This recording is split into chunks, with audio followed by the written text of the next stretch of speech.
Perkenalkan, nama saya Intan Kusuma. Saya kelas 10 MS1 dari SMA Negeri Plus Provinsi Riau. Baiklah, saya di sini ingin melakukan uji coba bagaimana apa saja larutan-larutan yang termasuk elektrolit dan juga larutan yang termasuk non-elektrolit. Sebelum itu, teman-teman pasti belum tahukah apa itu larutan elektrolit dan larutan non-elektrolit? Baiklah, saya akan menjelaskan sedikit saja. Ya, baiklah. Saya akan menjelaskan tentang larutan elektrolit. Larutan elektrolit ialah larutan yang dapat menghantarkan listrik. Sedangkan larutan non-elektrolit ialah larutan yang tidak dapat menghantarkan listrik. Larutan elektrolit tersebut terbagi dua, yaitu larutan elektrolit kuat dan juga larutan elektrolit lemah. Apa sih larutan elektrolit kuat itu? Yaitu larutan yang memiliki daya hantar yang sangat tinggi, sementara dia memiliki konsentrasi yang relatif kecil. Selain itu, ada juga terdapat namanya larutan elektrolit lemah, di mana larutan elektrolit lemah tersebut ialah larutan yang memiliki daya hantar yang sangat kecil, tapi dia memiliki konsentrasi yang sangat besar. Teman-teman sudah tahu kan, walaupun secara singkat tentang apa sih larutan elektrolit dan juga larutan non-elektrolit tersebut. Baiklah, kita masuk ke percobaan tentang larutan elektrolit dan juga larutan non-elektrolit. Ini saja berikut alat dan bahannya. Yang pertama ada baterai. Yang kedua ada bola lampu dan juga kabel yang sudah diikat. Yang ketiga ada gunting. Yang keempat ada lem. Kita akan sebutin bahan-bahannya, di mana ada 10 macam bahan yang akan kita uji. Yang pertama ada soda. Yang kedua ada pewangi pakaian. Yang ketiga ada sirup. Yang keempat ada gula. Yang kelima ada deterjen. Yang keenam ada alkohol. Yang ketujuh ada teh. Yang kedelapan ada perasan air jeruk nipis. Yang kesembilan ada air garam. Dan yang terakhir ada air cuka. Baiklah teman-teman, selanjutnya kita akan merangkai rangkaian daripada untuk menguji coba larutan tersebut. Sebelum itu kita rekatkan dulu tatakan daripada baterainya tersebut agar dia tidak lari-lari.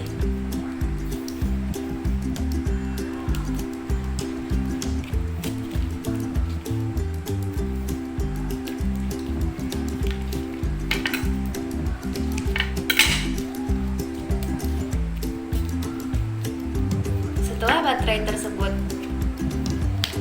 terletak di tatakan tersebut, selanjutnya kita lengketkan kabel yang telah kita belah tersebut dan kita buka sedikit dari bagian isi dalam kabel yang kita letakkan pada bagian ujung daripada baterai tersebut, seperti ini.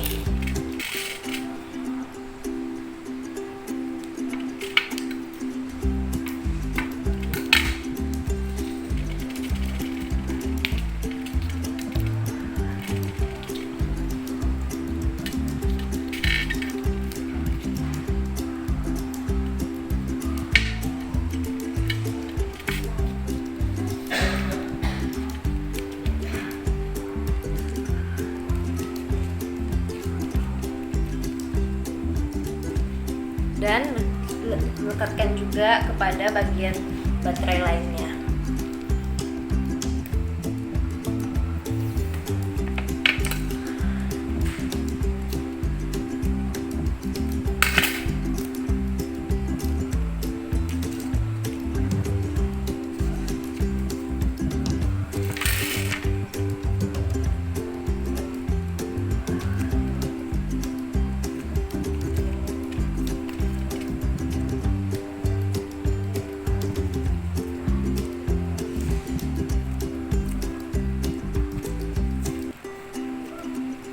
Setelah lekat, kan tadi tali yang bagian hitam sudah kita potong dua nih. Jadi yang bagian hitam yang setengahnya tersebut kita lekatkan kepada lampunya agar lampunya dapat menyala. Kita masukkan ke bagian lubang yang ada pada lampunya dan lalu kita rekatkan tekan agar ia tidak lepas.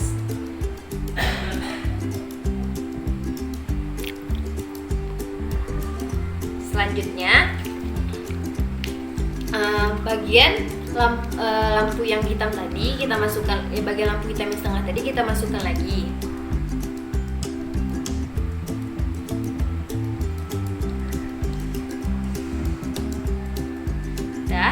Setelah bagian daripada kabel tersebut terkat, masih ada tersisa dua bagian, yang mana bagian hitam dan bagian merah tersebut yang gunanya untuk merekatkan daripada dua buah batang paku.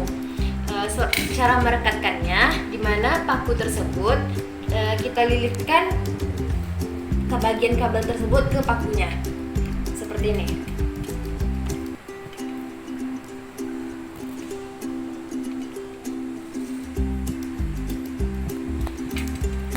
Dan kita lakukan hal yang sama ke bagian kabel lainnya.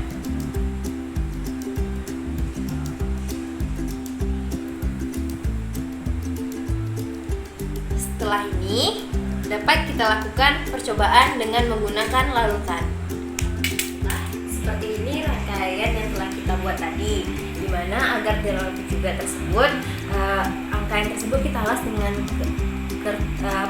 kardus agar tatakannya lebih terlihat jelas, dan juga di sini sudah terletak baterai dan juga telah ditempel dengan kabel yang akan kita uji coba tersebut. Selanjutnya kita akan melaksanakan uji cobanya. Yang pertama ialah air garam. Selanjutnya elektroda yang telah kita tempel tersebut kita masukkan ke dalam air garam tersebut. Dapat terlihat jelas bahwa lampu tersebut hidup sangat terang, dan juga di dalam air garam tersebut dia berbuih atau menggelembung, menandakan bahwa larutan tersebut ialah larutan elektronik kuat. Selanjutnya yang kedua ialah cairan deterjen. Baiklah, kita langsung masukkan elektroda yang tersebut ke dalam cairannya. Terlihat pada cairan tersebut adanya bergelembung pada elektroda tersebut. Namun pada lampunya tidak ada cahaya sama sekali atau tidak hidup, menandakan bahwa cairan tersebut ialah elektrolit lemah.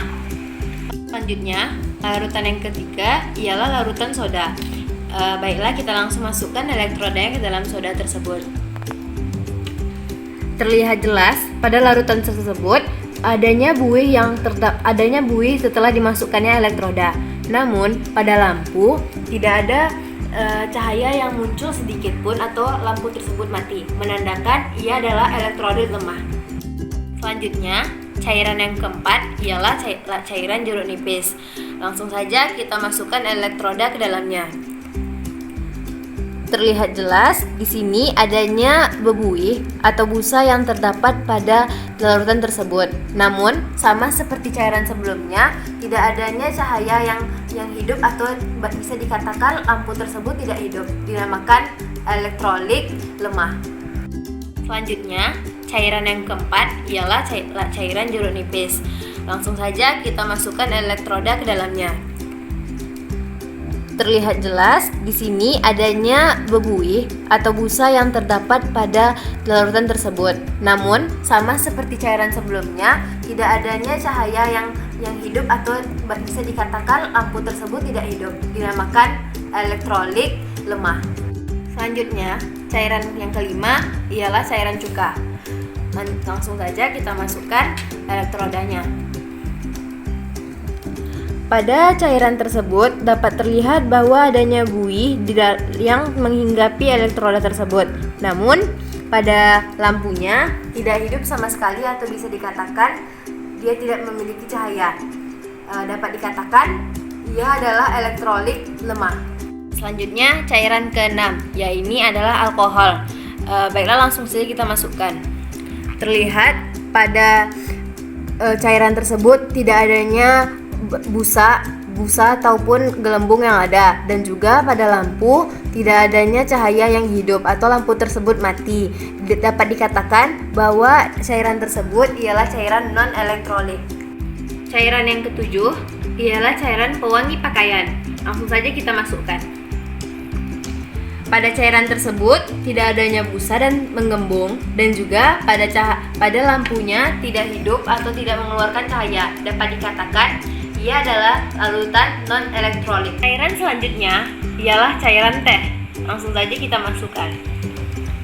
Pada cairan tersebut tidak adanya busa dan menggembung busa pada cairan tersebut, dan pada lampu tidak hidup. Dapat dikatakan ia adalah cairan non-elektrolit. Larutan ke-9 ialah larutan sirup. Langsung saja kita masukkan. Pada larutan tersebut tidak adanya busa dan menggembung pada larutan tersebut, dan juga pada lampu tidak hidup sama sekali. Dapat dikatakan ialah larutan non-elektrolit. Akhir ialah larutan gula. Baiklah, kita masukkan saja.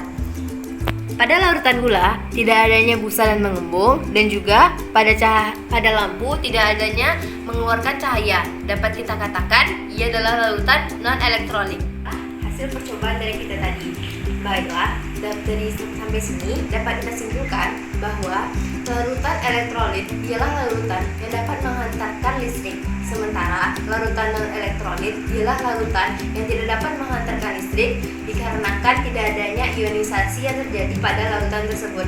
Sementara pada larutan elektrolit telah kita lakukan percobaan tadi, di mana pada larutan tersebut adanya gelembung dan busa, dan adanya lampu yang terang menyala. Sementara pada larutan non-elektrolit ialah larutan tersebut tidak adanya busa dan juga lampu tidak menyala. Tapi pada elektrolit kuat, lampu menyala dan juga busa terdapat pada larutan. Sementara pada elektrolit lemah, busa terdapat pada larutan, lampu ada yang redup bahkan tidak menyala sama sekali. Kesimpulan yang ketiga ialah kesimpulan yang terakhir, di mana larutan elektrolit ia memiliki derajat ionisasi yaitu 1 atau mendekati 1. Sementara larutan elektrolit ia memiliki derajat ionisasi 0 atau tidak memiliki ionisasi. Sekian dari saya. Assalamualaikum warahmatullahi wabarakatuh.